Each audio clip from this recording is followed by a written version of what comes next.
അഞ്ചിൽപ്പ ബ്ലോഗ്സിൻ്റെ പുതിയൊരു എപ്പിസോഡിലേക്ക് സ്വാഗതം.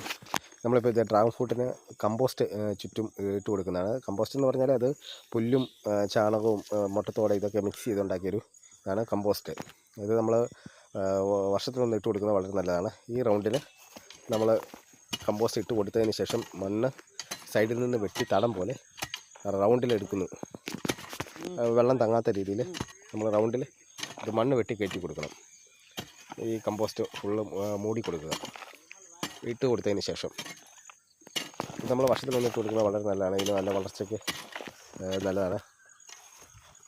ഇത് കണ്ടില്ല, കംപ്ലീറ്റ് റൗണ്ടിൽ ഇട്ട് കൊടുക്കുക. ഇത് ഫുൾ മൂടിയിരിക്കുകയാണ് നമ്മളിപ്പോൾ കണ്ടോ. റൗണ്ടിൽ അത് ചുറ്റും നമ്മൾ നല്ലപോലെ തടവെടുത്ത് റൗണ്ടിൽ മൂടുന്നതാണ് ഏറ്റവും നല്ലതാണ്. ഡ്രാഗൺ ഫ്രൂട്ടിൻ്റെ വളർച്ചയ്ക്ക് ഇത് വളരെയധികം നല്ലതാണ്. ഇത്